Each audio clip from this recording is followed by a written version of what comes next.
Hey, and happy Monday, everyone. Happy Monday. Thank you so very much for tuning in to 98.3 FM, The Life. You're listening to Bacon Bits with Master Happiness. And of course, I'm your host, Marty Jalove. I come at you every single Monday night to talk about your job, your career, your vision made clear, the skills that you hone for the business that you own, the ups and downs, the smiles and frowns, where you're at and where you're bound. If you miss any of today's episode, just tune in later in the week to Bacon Bits with Master Happiness. Anywhere you listen to podcasts, give me a day or so to get the recording up there, and then tune in because you're going to like this episode. As you know, I'm always on a quest to bring you the industry best, and today I've got a very, very special guest, a returning guest, my friend Frank. We're going to be talking about employee enrichment, about bringing some smiles to the workplace, why it's important, why it is something that should be embedded in the culture of your company, and how you go about it. We're going to talk, we're going to throw some fun facts around, share some stories about bosses or companies we worked for who kind of ignored that employee enrichment, taking care of their employees. And we're also going to be talking about some companies we worked for, bosses, maybe companies we've heard of that just kind of ignore that idea and just kind of say, you know, if they don't want to work here, they don't have to, they can leave. So we're going to talk about the pros and cons of both, and let's just get started. So before we go into this, Frank, I'm just turning on your mic here. Frank, introduce yourself. Tell the world who you are. I'm Frank Pervado, a great guy. Yeah. Oh, I have a guy, a hell of a guy. A hell of a guy. Good friends with Marty. Was in the QSR restaurant business my entire life. Customer service and employee retention is something that I dealt with on an ongoing basis and had an amazing time. Mentored, saw people grow. It was an exciting time. Yeah. All right. Good. Because I want to pick your brain on this whole thing. Sure. So, Frank, I just want you to do one thing. You're all good, but as you move away from the mic, we start losing you. Oh, okay. So just make sure that mic's close to your mouth and just talk into the mic. There you go. You're not the only one. I got to end up telling everyone. And unfortunately, my problem is I never tell anyone before we start. I wait till I hear you talk. All right. Okay. Maybe the audience would rather not hear you. So, do whatever you like. All right. So anyway, we want to get into this, and the theme of today's show is really the importance of happiness in the workplace. So Frank, I'm going to give it back to you for a second. I want you to think about a place that you worked at or a company something that you witnessed where there was definitely not the need or the appearance of a need for happiness. In other words, the management staff, the owners, et cetera, just kind of ignored happiness. They didn't care if their employees were happy. Talk about something like a negative experience that you either experienced yourself or that you witnessed. Sure. So I did witness this, and I was trying to give some feedback about how we can make things better. And the person in charge said, "I really don't care. I can hire. If they don't like it, they can leave. I got a plethora of people that I can hire, and I really don't care." And that's when I knew I had to leave that company. Yeah, that's too bad. That's too bad. One of the things is this idea. The reason I wanted to talk about some of the negatives is I want people to think about what the cost is when you lose an employee. Now, a lot of people say, just like you were saying, this guy you spoke of, where it doesn't matter. There's plenty of people waiting for a job. Depending on the job, yes, there are a lot of people waiting for the job, but you have to determine why do they want to work with you. Because you need to, aside from compensation, we're talking about fair compensation to give people. But what are the other things you're giving them that they're going to want to come and work for you? What are you doing so that they will want to stay work for you? Because the cost of training someone, the cost of advertising to get someone in there starts really adding up. And the more that you start having employees that are like, I don't feel wanted, needed, respected here, I'm on my way out. That kind of stuff echoes throughout the company and it just spreads through the shadows, right? And it starts talking about, why am I working here? I don't get any respect here. Nobody cares about us. If I leave, they're just going to put an ad in the paper and replace me immediately. It's so easy to leave a place like that and find some place that's going to treat you a little bit better. I agree 100%. Yeah. And what we didn't mention is they will tell every other employee. Certainly. So every day they're hearing this negative, and we all know that, our mindset will definitely change. If you're positive, you'll be positive. If you're negative, you're going to be negative. Right. And when you let that grow in your company, it's not good. And it will grow. And they will talk. And it'll keep festering like that. So, so with this, I want to go back. Can you give me any specifics of anything that you worked at a place where you'd say, "Wow, this was the main thing"? I mean, other than what you just said, where he was just like, "I don't care, leave if you want to. It doesn't bother me." How about anything else that you can say very specifically that you'd say, "Yeah, I remember this guy used to do this all the time." All right. The reason I'm talking about this was I had a boss that was just every day. I would walk by him and say hi. And he thought it was like, I don't know, it was part of his personality, but he looked down upon me. This was way back in high school. And he looked down upon me because I was just a high school student and just would grunt at me like, ugh. Like, in other words, I can't believe you're here. Right. And I saw him being really cordial with other people. So he had a friendly side, but anybody at my level, and there were other people working at my level, anyone at our level like that, he would just look down upon and make sure that we realized he was looking down on us. And when you get that long enough, you start feeling like, what do I have to do to win this guy's favor? Because I just can't. He's always going to look down upon me. I can't do enough to make him smile. And I remember it's when I finally left, he went on vacation for a while, and I thought, this is my time. I'm gonna really do this big project. It was a big cleaning project. I went out of my way, made the time to do it, did this massive project, took me days, right? He came back and I said, "Hey, Frank," his name was Frank as well, not you. Oh, I kind of like him already. Yeah, exactly. I showed him the project. He looked around, he goes, "Too little, too late." That was his response, right? Wow. And this was he never gave me any critique or compliment, but he never throughout the entire time said, "Hey, you need to improve this, you need to do this." Nothing, no feedback. And then when I tried to do something special, he just knocked me down even further. So, any experiences like that, Frank? Well, I've met a few, and I don't know if they're trying to validate that they're better than us Sure. or they're intimidated, but I've seen it over and over and over again in business.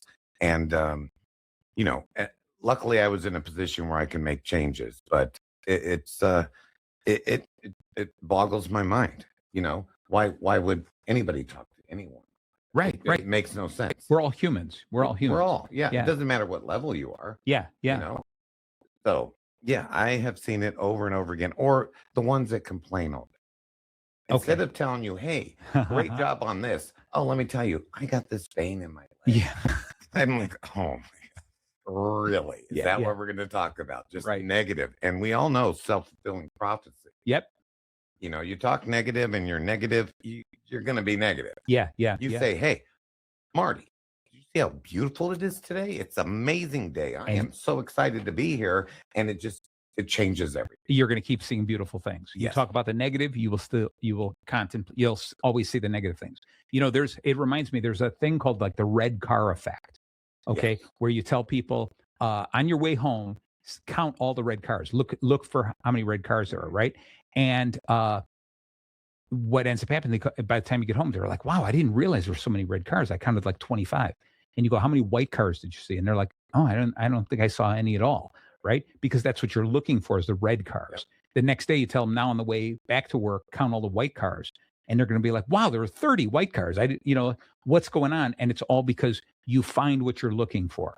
And so if you've got a negative attitude, you're going to keep finding negativity. If you come to work with a positive attitude, whether you're the employee or management, you come with a positive attitude, you will find positivity, and people will replicate that. I agree 110%. I have a friend who complained all the time about traffic. Yeah. I go, "You're complaining, so you're seeing the problems." Instead of going, "Hey, I made that light. I actually am going to make this timeline." And then when you start thinking that way, changes everything. Yeah. All of a sudden, hey, traffic wasn't so bad. Right. But it's exactly what you said. So, Frank, I know you're more of a music guy in the car, right? You like music. So music. I like listening to podcasts, other people, just checking out and trying to learn something. And it's really cool sometimes that I get to the point now, if there's traffic and it's slowing me down, I'm like, good, because this is a long podcast. I don't want to miss any of this, right? And I still get to the point, like pulled up to the station today and I was listening to a podcast and I was like, oh, there's 5 minutes left on this podcast, right? So, but I got, I'm here for the radio show. I can't just sit in the car for 5 more minutes. Sure. But it's that same thing of, so I don't mind the traffic, because sometimes the traffic that slows me down. Look at the positive side. I'm able to listen to the entire podcast. I'm able to learn something extra. You're able to listen to one more song, anything like that. Look at the beauty of it. And that's just traffic, let alone everything at work. The more joy you bring into the workplace, the more you share it with your employees, the more you as an employee share it with peers, the better the day will be. That is a fact. But I do agree with you, because if I get the red light, I'm like, great, because this is one of my favorite songs. I have no problem, but I am early, so I knew I had plenty of time. And I know you only karaoke at red lights, so that's why you need those, right? So I just heard one of the podcasts I was listening to. It's actually a podcast on happiness, okay? Because I can't get enough of this. I want to keep learning. And so one of the things was they said, be of service to others, which I always talk about. You get great joy helping other people, servicing other people. Really, right? Adding to their day. And people are like, well, yeah, but in my day-to-day, my job, I don't get a chance to do that because I'm behind a computer all day. And he came up with a suggestion I love. He goes, how about in the afternoon, you go into the break room, you grab a cup of coffee for a coworker. You just walk over to the cubicle, the guy next to you in the cubicle, put it down and says, it's the afternoon. I was kind of tired. I thought maybe you'd be a little tired. Here's a little kick of caffeine. Just that little thing. And you sit down, and all of a sudden you're sitting at your desk feeling, I did that guy solid, right? Took you next to nothing, but it's something so small that guy goes, that was really nice. You brought me a coffee, right? Yeah. And just, even if he goes, no, I don't really want any coffee, thanks anyway, it was still the gesture that you went out of your way. You didn't wait for him to ask, you just did it for nothing in return. And that's those little things like that are so incredible. I agree 100%. Yeah. And I don't want to go off topic, but I'll tell you. No, of course you were going to go off topic, but go ahead. Yeah. So, in high school, yeah, I've been kind of social my whole life. So I was like, hey, let's come up with bring your favorite teacher an apple day. Nice. So we made all the posters. And I remember that morning, I go, man, I got so many favorite teachers. I went down to the cafeteria before school started, bought all these apples. Oh, nice. And went up to every one of my teachers and said, hey, you are my favorite teacher. Not realizing they were probably all in the break room eating an apple. And going, that big Frank, that big liar. Yeah. He said it was really his favorite. Right. Yeah. They were all my favorite. Yeah. It was a great time. But it's just, you're right. It's just, I didn't want anything in return. Right. That's the key. And I think it's more important, and we're going to get into business on this, but it's that relationship building when you do something like that. Just because it's just just because day. Right. It's not teacher appreciation day. It's not world's greatest boss day. It's not employee appreciation day. It's a just because. I just did this because I was thinking about you. All right. I went to Starbucks. I stopped. I picked you up a coffee. Right. And I see this in some of the businesses that I coach. Little things like this. I see all of a sudden a manager comes in and goes, hey, I know how much you like pizza. We had pizza last night, so I brought you the leftover. We got some of the stuff and give it to an employee. I see an employee coming in. Oh, you know what? I stopped at Starbucks. I got your favorite coffee. And that type of camaraderie just builds this where it's no longer a team, but it's a family that you rely on each other. And the more you can build a company filled with that family that ties close to each other, everyone wants to live up to that. Nobody wants to go, well, I'm not going to work very hard today. No, because then you're letting down not just the owners, not the boss. You're letting down your family, your coworkers, right? So it's really, really important here.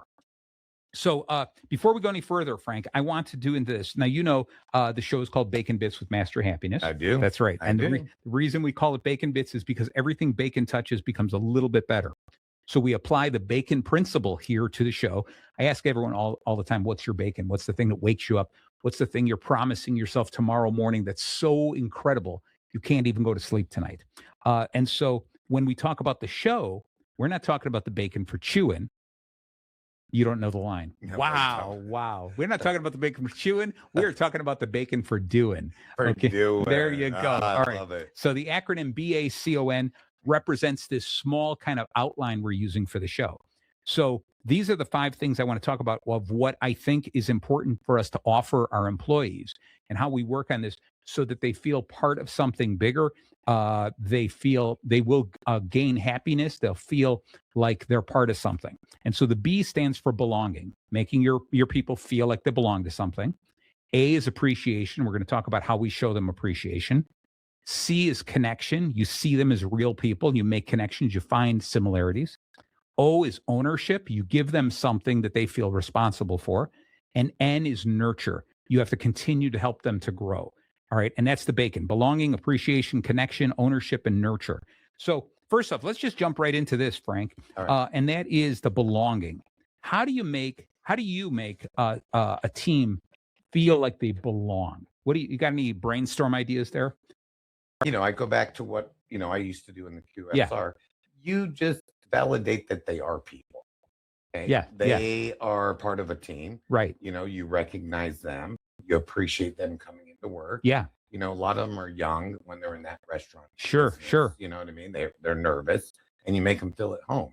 Right. And you don't put yourself so far above them that they don't feel approachable. Gotcha. So one of the things I did with a group that I do some coaching with is I just had this cool exercise. And I loved it. It turned out even better than I expected it to. All right. I had everybody say something about themselves. And I said, if a customer came in here and you could do your own commercial of why you should choose me, as your professional here, how would you define yourself? And everyone's like, oh, and they're looking around at their peers, and everyone's like, oh, I don't know, I care a lot, and they're hemming and hawing and giving these ideas. And I made sure everyone did it, and everyone hesitated a little, right? And I said, okay, now let's go back to the beginning. Look to your right, to the person next to you, and you tell me why you would recommend them. What is special about them? What's special about your coworker? Man, I did that. Everyone jumped at it. Everyone immediately was, oh, Great. you should definitely see this person because she is so blah, blah, blah. Oh, you should definitely go to this person because blah, blah, blah. And they're going on and on. And some people even jumped in to say, oh, don't forget that she also can do this and that. And it was just explosive. And I said, I want us all to pay attention to this one thing about when I asked you to describe yourself, you hesitated, you questioned yourself. When I asked you to describe someone else, you jumped, you clawed your way into saying, I got something to say good about her too. And you rose, you pushed your coworkers up and up above, and you said how great they are, but you didn't do it to yourself. So I want us to stop beating ourselves up. I want us to stop looking at ourselves and saying, I'm not worthy. Instead, view ourselves as somebody amazing. We're all individuals and we're all something special. And with this exercise, I encourage a lot of companies to try this. And then if they see the same type of results, like people are having a difficult time talking about themselves, Right. but have a great time talking about other people, you've got a strong team because they appreciate each other. But the issue that you've got to fix is now it's up to you to give every one of them that self-confidence, that feeling of belonging, so that they can speak up about themselves and say, I am amazing too. Okay. So it's a great exercise. And I encourage anyone who's listening to the show to try this with their team. Oh, I'm sure it helps tremendously. Oh my God. Can Yeah. you imagine how excited I'd be if you were saying something nice about Yeah. me? Well, that ain't going to happen. That ain't going to happen. It's a really nice shirt. Okay. All right. So belonging, I think that's really important, is just that idea of the more that you can create that family atmosphere. All right. And have everybody welcome into this. And you do certain things. I've done exercises where it's a big enough group where there's different departments and you can tell a lot of people don't know each other. Right. Sure. And so what you end up doing is you say, we're going to break you up. You're going to pick random numbers and everyone couples up, or in groups of 3 or 4 or something like that. And you say, you have to find 3 things you guys all have in common. And it can't be, I'm a human and I breathe. Can't be that. It's got to be something like, I love cars, I love bacon, whatever the deal is. It's got to be something like that. And so don't make the groups too big. So you make them in groups of 5. It's really hard to find 3 things all 5 people like. But 2 people from 2 different backgrounds, 2 different departments, it's amazing where all of a sudden they realize, oh my God, you love action movies? I go see an action movie every week. Wow, that's really cool. I also love baking. Me too. You suddenly find some connection where then everyone feels like, hey, I belong here because I've got pals not only in my department, but I got friends all over the place. Sure. And they see him down the road, walking down the hall. Oh my God. So Yeah. I got this new car. Yeah, and, exactly. Saw that did you see the new blah, blah, blah movie? Exactly. That's the way to go. And I think by doing that, people start feeling like they truly belong to something I agree amazing. 100%. All right. I'm glad you agree 110%. Okay, 100%. All right. There you go. All right. Let's get into this. This is one of the ones that I know, Frank, that you're really into, and that's appreciation. Okay. It was interesting. I was throwing some ideas by you the other day about how you have to really be careful how you do appreciation because you don't want to overlook people. But what are some of the ways that you've seen, even the simplest ways that you show appreciation? And what are some of the cool ways that you know in the past you've seen people be successful in how they show appreciation? Yeah, I think you have to really, as a leader, I see what's really happening, right? You Okay. can't say, "Hey, Marty, great job today," but actually, Marty went above and beyond, Right. Right. and I didn't recognize that. Well, you know what? He's not going to do it tomorrow. Yeah. You're not. You're going to go, I did all this extra work, and Frank didn't even see it. He just said, had a great day. So I don't even believe that's real. I had a boss, and this guy was so good at realizing what motivated each individual. Everybody was different. Yeah. I'm a car guy. Yeah. So he'd fly up and, drive up and go, "Hey, I don't want to drive back. Can you watch my brand new Lexus for a month or two?" Wow. You know Yeah. what? I never worked harder. Yeah. I worked hard. I love driving it. And then I over the years, I noticed he did that. Everybody had a different way to be motivated. And I saw what he did and realized this guy is amazing. And that's why our company was so successful. Because Sure. everybody's an individual. He identified it because he actually cared. And I bet you that made you feel really important. It made you feel heard Yeah. because wow, he listened to me. He knows what I like and what I don't like, Yes. and he's supporting me with that. All right. What about some? So I threw by some questions to you earlier about this idea of you can't show appreciation to everyone all the time because then it becomes a whitewash. Even as genuine as you are, and you're like, oh my God, Frank, you did a great job on the Miller review or whatever. That was just incredible. And then Nancy, you did a great job on this, and Brenda, you did this. You can't do everyone because then it's kind of like it's just expected. And then the day you miss it, then they're like, what happened? I'm not good today.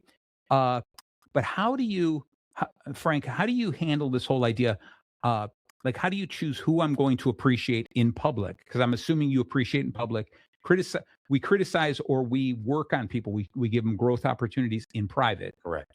and we give them the accolades in public. How do you select who gets those accolades, those pats on the back? Yeah, he did ask me this Yeah. earlier, and I was thinking about it. Well, first of all, I try to identify, if somebody really, okay, if you're just doing your job and you do it well, and Yeah. you got everything done, be it a restaurant industry or anything, and you're doing it well, it's efficient, great, good for you. But if you went above and beyond, and let's say Sally, Yeah. she did, and she also did her job, but she also just really, did something amazing. I'm going to call her out in the meeting. Sure. Now, Jim's going to go, "Well, I did everything right. I was on time. I got everything done." I go, "Right. You did your job. And I appreciate you, Jim. I do. I really do." But Sally really went above and beyond. And that's why I called her out. So Yeah. now Jim's like, "Well, guess what? I want to be called Right. out next week in our Yeah. next weekly meeting." And then they all start competing. And then all of a sudden they're all doing it. And I'm looking at the numbers going, Right. "Oh, we're having a great month." Exactly. Exactly. I like that. I like that. One of the things we talked about a little bit was when you cut through all the red tape and you just do this is when you are hired, when you accept the job, you've made a deal with your employer to say, I will do these tasks, strive for these goals for this amount of money, this compensation, right? And then that's it. That's when it stops. So when you do your job, like you're explaining, you shouldn't necessarily feel it's necessary that they come and hug you and pat you in the back and high five you and say, wow, you did your job, right? It's the same as how come they're not giving me a raise for doing my job, right? Now, so once you understand that from both sides, you're right. When somebody exceeds and they suddenly go, wow, we expected you to do all these things in 5 hours and you're able to do them in 4 hours and you're able to take on additional responsibility. Well, I want to definitely recognize you and I want to compensate you for that. And then vice versa is that same thing of you as an employee, why wouldn't you want to exceed and become better just to show the employer, hey, I really you don't want to get rid of me. I'm a star player. Okay. I'm not just one of the workers. I am a superstar. Okay. It's a rough statement to make, but the reality is no matter how many good employees you have, no matter what we have, you will always have one worst employee. Okay. And you might have all A players and you got one B player who is outstanding, a B player, but then now that becomes the worst employee. They try really hard. Now they become an A player with everyone else. There's still one of the worst employees, right? Right. And it's terrible. No one likes to hear that. But the reality is, if you want to keep your job, you continue open communication with your boss. The boss, if they want to keep you, should keep open communication with them. And the bare minimum is I agreed to pay you this amount. So that's the bare minimum. I'm not going to pay you less than that. And you agreed to do the work. So that's the bare minimum. So you do the work. All right. If you ever expect me to give you a bonus, which is above the bare minimum, right? Then what did you do to deserve it? You have to do something outstanding. And I know some employees or some people are working at places listening going, well, that's terrible. I work really hard. Yeah, I am sure you do work really hard. But the reality is, isn't that what you agreed upon for that dollar amount? Okay. So we'll do a show in the future about how to get a raise and stuff like that. Yeah. But before we break, because we got about 3 minutes to the break. Okay. All right. I want to tell you, so I did some research and I dug up some fun facts about happiness in a workplace. We love fun facts, Mark. And I looked at places like this, a neuroscience study in the Journal of Positive Psychology. I dug into, there's a book called The Happiness Advantage. Great book. You should read that. That is done by the author, Sean Anker, The Happiness Advantage. I always look into the Harvard Business Review. They got some great stuff in there. All right. This other thing about the APA Journal of Applied Psychology. Mm-hmm. And lastly, the Gallup. Gallup provides all these polls and stuff about where they look at so many businesses and they look at trends. So I looked at a bunch of things. So I'm going to give you some quotes here. And just so you know that they're not made up. They're really dug up from somebody. Maybe they made them up. I don't know. But I like them. All right. So one of the first ones is just straight out. Happy employees are significantly more productive than unhappy peers. Okay. And I don't think anyone has to say, oh, I needed Harvard to tell me that. That's an obvious one, right? You'd agree with that? I would agree with that, but unfortunately I've seen people that do not even look at that. Well, I think they employers who say it's not my job to make them happy are happy with good enough, and they're the people. That is it. They're happy. They're happy. They're the employees like you talked about earlier. I don't care. You want to quit? You don't do your job, but you're on fire. You want to quit? Quit. I got plenty of other people. That attitude. What makes you think that person wants to come into work? Right?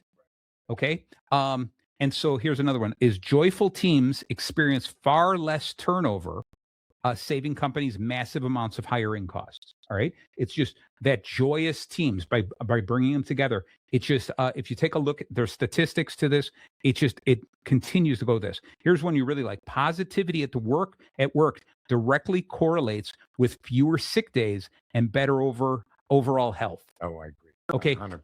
Think about this. If you are loving where you're working, you're showing up every day.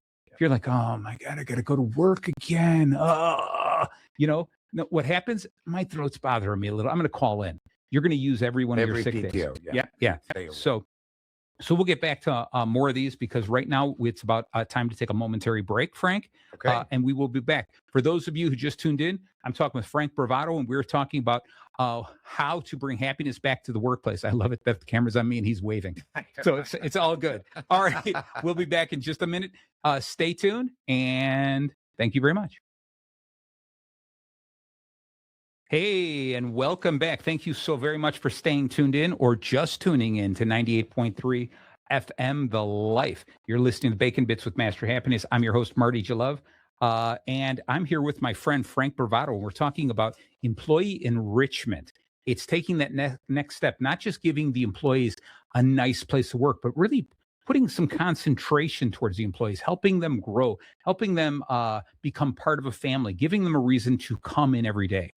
like I've talked with plenty of people before, I like asking people, what's your bacon? What's the thing that wakes you up in the morning? What gets you going, right?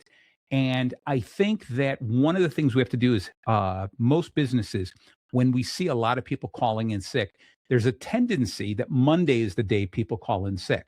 Long weekend, and they're like, I got to go to work. I hate Monday, right? So I concentrate on making Mondays fun days. And so it's really important that what you need to do is do something special Monday mornings on a regular basis. Change it up so it doesn't become routine. And you don't have to do it every Monday, but every once in a while say, hey, one Monday a month, we're going to do a surprise, blah, blah, blah. One Monday a month, we're going to bring in donuts. One Monday a month, we're going to have pizza for lunch. Whatever it is, you do this on Mondays so that they look forward to Mondays. So Sunday night, rather than going, I got to go to the office tomorrow, they might go, oh, maybe tomorrow's pizza day, right? It's been a couple of weeks, right? So that kind of stuff allows them to look forward to the Monday. The goal is to switch it in such a way that if you could build a team that when Friday comes, they're like, oh, it's Friday. That means I got to spend 2 days at home, right? 2 days at home. I got to mow the lawn. I got to shovel the snow. Sure. Hopefully not. Well, we're in Chicago. Sometimes that could be in the same weekend, right? But they don't want to go at home. They don't want to be at home. They want to be at work with their fellow, their coworkers, their friends. So think about this whole, what are you going to do on a Monday morning or a Monday, either all the time or occasionally, to get them to be excited about coming into work? All right. I think it's really, really important. So, Frank. Yes, sir. I'm glad you're back. Yeah, I could turn on your mic. That would be even better. So we were talking a little bit about the bacon here. And so we talked a little bit about belonging and appreciation.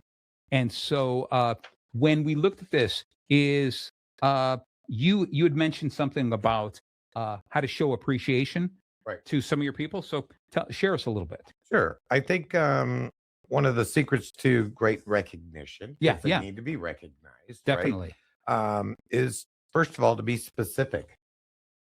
Again, you did something special and I didn't identify that and just said, hey, thanks, have a great day. Yeah, that You're not doesn't going to mean do anything. It. You're not gonna do right. You got to be specific and show that you care. And, also timely. Sure. If I go, hey, remember 4 months ago when you did that? They're like, no, I don't remember. When you did that one thing that I can't remember either. Remember. Yeah. It was a good job. Here's a lollipop. Right. But be personal as well. I think that's imperative. Okay. I think, you should know all your employees. Yeah. In the restaurant business, every day was imperative that you talk them in, through, and out. Hey, right. Marty, today's going to be crazy. We've got all these things happening. If, this is what we're looking for. And then middle of the day, how is things going? Right. Things are going great. And at the end of the day, since you were checking on them, you're able to say, I saw what you did and I'm impressed. I love that. You know what? You have a great night. Can't wait to see you. Remember, one of these Mondays, it'll be a fun day. And be sincere, because that shows you're sincere. Right. When I just say, hey, that's so true. Great, thanks, gotta go. I'm busy doing these reports. Yeah. That is not sincere. I'd be like, oh man, Marty, stand up, talk to him. Exactly. And then go public. I'd be like, okay. In the next manager meeting or a crew meeting, you guys don't understand. Marty really stepped it up. Yeah. Think about just that, the way you describe it. You're absolutely right. And those of you listening, if you work for a company, imagine just that. Your boss came to you and did all of that kind of stuff. Called you out by name in front of everyone saying, hey, I want to make this little announcement. So proud of Frank that Frank did this yesterday or today. Not, remember last year, that whole thing. Hey, I want to thank everyone. Employee 17 is here, and he once did something that was, I guess, brag-worthy. And so we don't know what it was, but let's give him a round of applause. I would say I'm number 16. Yeah, exactly. All right, right. But yeah, you're absolutely right. You've got to do that out in public. You've got to address them by name, make them feel special. Be extremely sincere with it. Agreed, 100%. Yeah. All right, so we kind of covered belonging, which was the B. A is the appreciation. I think we got into appreciation a little bit before the break, right? Sure. Okay, but because we talked about how do you appreciate those people. Now, how do you address every once in a while? What's going to happen is somebody's going to feel like, hey, I'm not getting appreciated, but they don't want to bring it up because they don't want you to go, oh my God, yeah, you're appreciated. they don't want to be overlooked. How do you find out when somebody's feeling underappreciated when you're talking about these people? Because there are employees who are like, hey, I just filled the water cooler. Hey, I saw some litter in the parking lot, picked it up. There's people who brag about themselves, and then there's other people who go out of their way to do great things, but they don't broadcast it. So how do you highlight them, or how do you find out about those people? Well, you have to know what's happening in your team. Okay. I mean, you really do. And communication, Yeah. open communication. Other employees, like we talked about, will share. Do you know what Jill did? Nice. I didn't see it, but what? Tell me about it. Because it shows that we're concerned. I'd love to hear what she did. Yeah. Oh my gosh, I gotta say something about Excellent. Yeah. Yeah. And I think so Frank, I have this thing called the Bacon meeting. All right. And it's 5 points. It's obviously BACON. I love, that. I Wow, love, that's yeah, it's unique, right? way off. But what I like to do is, and if I, as the owner of the company, can't reach every single employee, I'm going to have sure my management team, That's it. everyone gets talked Yes. to, and the more often, the better. Some places, I love this. They have little mini powwows every morning, some once a week, but you've got to talk to these people on a regular basis. And the bacon there is this: you ask them before you talk about work. You ask them, B is the big picture. How you doing? Are you feeling motivated? You feeling down? What's going on? What's exciting you? What's bothering you? Okay. So it's kind of like me taking your temperature, right? Then based on all of that, A is the action steps. So based on that, let's do some action steps or setting some new goals. So this is great. Like you sold 3 in a row. Let's give you a couple more. Let's go for this. You got 3 no's, or you failed at this, or you tripped and fell on something like this. How are we going to turn this around? I didn't lose faith in you. So the A is the action steps. C is, now I come into this, and this is more about work, where I say this is about your conflicts and concerns, but I also want solutions. All right. So tell me what's going on in the building, something that I didn't see, that if you were in charge, you would change, you would fix. Okay. This is not a nagging situation. This is bringing up concerns that I should know about and how we fix them. Right. O is really important. O is other stuff or outside. Tell me something that you are my eyes and ears outside of the building. What's our competition doing? What's the industry doing? What do you know that would help us? Right? People feel so good. Like, you rely on my information? Yes, yes. And then to tie in what we talked about with this appreciation is N is a notable win. All right. And I ask you at the end of the meeting, what is something that you did that you're really proud of that I might have overlooked, something I missed? Yeah. And you ask them straight out. You give them permission. First couple times you have these meetings, I don't know, I'm just doing my job. Everything's fine. They're like, okay, but I want you to work on it. I want you to tell me next week I'm going to have the meeting again. I want a notable win. And I don't care if it's you landed $100,000 account, or you learned a new chocolate chip cookie recipe. Whatever it is, what's a notable win? If I had a trophy to give you, what would it say on the trophy, right? And before you know it, everyone is talking about those positives. Okay. Even with the C, the conflicts and concerns, they're talking about the solutions. This is how we need to fix it. You're talking about what's going on outside, right? They see, wow, you really care about me. You were asking me how I'm feeling, right? And at the end, you want me to tell you something I'm proud of so that you can congratulate me. I think just those 5 steps, you can do those. That's a 5-minute stand-up meeting. Yeah, I agree. 100. Yeah. So it's really, really strong. All right. So enough on this appreciation. Let's just jump into connection. C is connection. And I think we've been touching on this a little bit. But what do you do if you got your team and the team you ran? How do you find it easy to make connections with your team members? I would say, okay, if I using the past experience, Yeah. I made sure Yeah. that No, use your future experience. Oh, Okay. wow. Just actually saying hello to everybody and showing that I care. Yeah. And you find out. You asked me this earlier, and I was thinking, you know what? When you get to know your team and they really matter, that Jill's daughter had a baby. Right. Okay. And, then you bring it up because you're specific. Yeah. Hey, how is little Amber doing? Right. You know Right. what I mean? Then it shows you care. Right. And then you can go into work specifics. But you've got to know your team. Yeah. If you're a team leader, you should know a lot about your team. I think that makes a big difference. Right. And Right. they will work harder because they realize, you know what? He really does care. Right. He's Right. not like Marty. No, just kidding. I'm kidding. Yeah. Marty. Yeah. But- So I'm going to throw it back to you in a moment. But you know what I like is a couple of different places I'm working with has started this little employee questionnaire about things like, where's your favorite vacation place? What's your favorite candy bar? Just get to know you things. And then Yes. it's cool. One of the places we did a holiday party, and then we pulled these out, and I read different lines from them. And I said, who do you think is Oh, I like this? that. Right. And then everyone looks around the room. Oh, that's this person. That's Stacy or whatever. Right. And it's really cool because then everyone's laughing and trying to pick who that is. And you can see the people who get it right. You're like, wow, there's some great camaraderie there. Sure. And so even if as an owner, you do this little questionnaire or these fun questions, and you do it as, hey, we're going to have this contest or we're going to play a game later in the month. That's one thing that's cool. But to hold on to it, because when you suddenly go, hey, by the way, you did a great job. I know you like Mike and Ike's. I got you a box of Mike and Ike's. Just that simple thing Oh, yeah. goes Validate so that. Yes, long. it's Like, huge. oh my God, you know that I love those candies and you saw that I did something, right? And so I think that's so incredibly strong.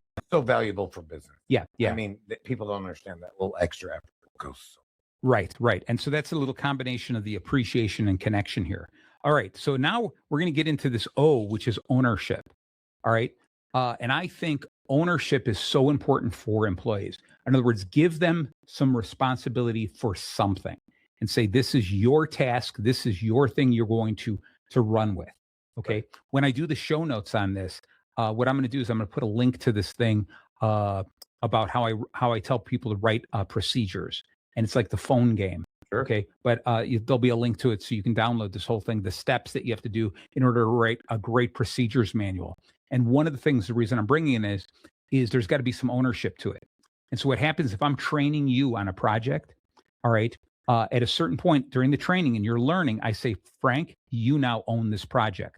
Okay. You are the one who owns the procedures manual on this process right. And so it's up to you to perfect the procedures manual, because me, the person who does it all the time, I barely need the procedures manual. I skim through it and I go, yeah, it looks right. You're new at it. So you're looking at the procedures manual going, wait a second, you told me to do this. It's not in here. So you own it, you add it. Okay. Right. And then when you are adding it to the procedures manual and boosting up that procedures manual, what ends up happening then is you become so adept at it, because not only did you learn it, but you wrote it down, you updated it, you know the steps, you know why this step comes before this step, and you go through this, and now you're ready. At a certain point, you're ready to train the next person. And then when you're training the next person, you say, now you own the procedures manual, because the procedures manuals are always evolving, right? Yeah. So I think that's a great way when we talk about ownership is give everyone something to hold on to. I agree, because you're empowering that employee, Yes. which just makes them feel good, and Right. they'll spend the time. Yeah. Yeah. Right? Yeah. You're like, wow, they trust me to get this done. Yeah. Wow, that's huge. Right. And then Right. they put the effort in, and then they convey that to the next person and the next person, and it's just a win. Yeah. Domino effect. There you go. Win-win. So we talked a little bit in the car also about sometimes employees feel like the only way that they get recognition is to grow, and they become, I'm an employee Yeah. right now, I should be a supervisor. Well, I've worked here so long, why am I not the supervisor? Because then I'm going to become the manager, and then et cetera, move up the line. And sometimes we have to teach them that no, sometimes you are so good at this one job, I want to keep you here, because just making you the supervisor or the manager doesn't mean you could teach other people to be that good. All right. But I want to give them some type of ownership, something to say, I appreciate you being here and I trust you. I want you to be at this level. Okay. But I want you're not growing up, you're growing sideways. Right. You're Perfect. expanding your knowledge outwards. Okay. Sometimes I'll say it's not all vertical, it's horizontal growth. Okay. Also, it's not, you're not growing like a tree, you're growing like a plant out this way. And I think, but both ways you're growing. So understand that. And I think the more we can convince people moving sideways, growing sideways, how important that is, and how some people really should strive for that. It's incredibly important. I actually have seen this happen, and people that move up, they're not going to make it. Oh yeah. And you lose amazing employees. Right. Right. So by doing exactly what you said, is you validate the value they have Yep. by moving, horizontally. Yeah. It's a win, and make them feel good about it. because the worst thing is to do is put them in a position and they fail.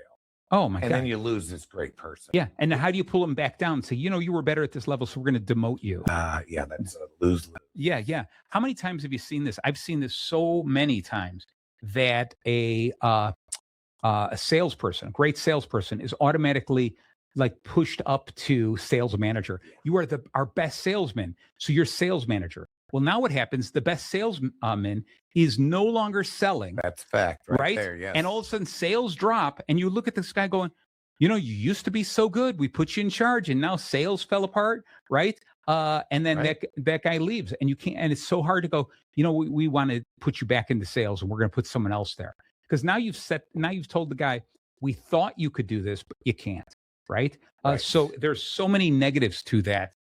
It's terrible. It's got to be fixed. I agree. I've seen it many times. Yeah. I'm looking over here. Something screwy happened with the camera, but we're okay. We're okay. All right. So the last one here is N for nurture. Okay. So before we go into the nurture, I just want to take a look at if there's any of these other ones worth reading. So workplaces that encourage breaks and rest see higher quality output and fewer errors. Okay. We've all worked at those places where they're like, work, with the whip and get it done. And in reality, I like the idea of going, hey, we take your break, put it down. It'll be here when you come back, right? Take your lunch, enjoy your lunch. There's going to be some exceptions like, hey, we got a customer. You can't, take care of the customer, right? You got to take care of, those are the exceptions. But most of the time, we should never encourage people to work 24 hours a day. Okay. When a boss comes in and says, man, I was working on the Riley report till 2 a.m. Okay. What that does is it tells the employees, if you do that, if you work those extra hours without pay, you go out overboard like this, you'll be rewarded. And instead it's like, no, we want you to be happy with what you're doing. We want you to do your work within those set hours. Right. We want you to excel and get better, but we also want you to enjoy life. That's what it comes down to. I mean, we want you to enjoy your job, but we want you to enjoy your free time as well. Yeah, they're humans. Yeah, exactly. So encourage the breaks, encourage lunch, encourage people to leave on time. Congratulate them for putting forth the extra effort, but don't congratulate people who say, who are always doing this. I worked all night long on that. And I worked all night long. Every week I put in 4 extra hours or 10 extra hours. Don't congratulate them for that because you'll burn them out. Yeah, completely. And you'll, so let's say I'm working for you and I'm going to get my lunch break. I'm so hungry. I didn't get to have breakfast. I know I'm going to get my break. This is when it comes up. And then Marty's like, no, I need you to work through it. Yeah. Do you know how much animosity I'm going to have my you? God, yes, yes. So we've got to give them what they've earned. Right. And breaks are imperative. Yeah. And some will say, I don't want it. I go, I appreciate you so much. Yes. But just take it. Enjoy yourself. Read a book. There you go. So, Frank, I'm going to give you this little sideline, a little tangent. I love a good tangent. So I years ago, I was looking at this whole thing of going, I talk with people and they go, you want employees to say, just give them more money. Just give them more money. Yeah. And I go, if that's all you do is saying, I'm just going to throw more money at them. I'm not going to change anything else. You have to realize that you've set them up to say, leave if someone else is giving you more money. Right. Sure. Because if all they come to work for me is for the compensation for that almighty dollar, they're going to find somebody else who's going to give them 50 cents more an hour and they're a mile closer to home. Then you go, why wouldn't I leave? If all I'm working for is money, right? Sure. So the old adage of the carrot and the whip, was the old way of working. But nowadays, what we have to do is we have to get employees to really enjoy where they're working. We want them to get our mission. We want them to get our vision, right? And so that GET always stands for me is goals, empathy, and tools. We give our people that through constant communication. But if you give them goals, clear goals that they understand, that are specific Very specific, right? I agree. Give them empathy that they're humans to say, hey, I understand sometimes you are confused. Sometimes you're ill. Sometimes, you need to break, whatever. Don't confuse that with sympathy. Yes. See, a good leader knows empathy. There you go. Not sympathy. I like it. And then lastly is give them all the tools they need. Yeah. And the tools could be training. It could be a stapler. It could be paper clips, whatever. In my business, that was the biggest. Okay. You can't send someone into battle without bullets. Yeah, exactly. So everybody's working hard, the air conditioner's out. And Right. you expect them to do 110%. Yeah. Not going to happen. Right. We got the wrong thing. This is broken. Yeah.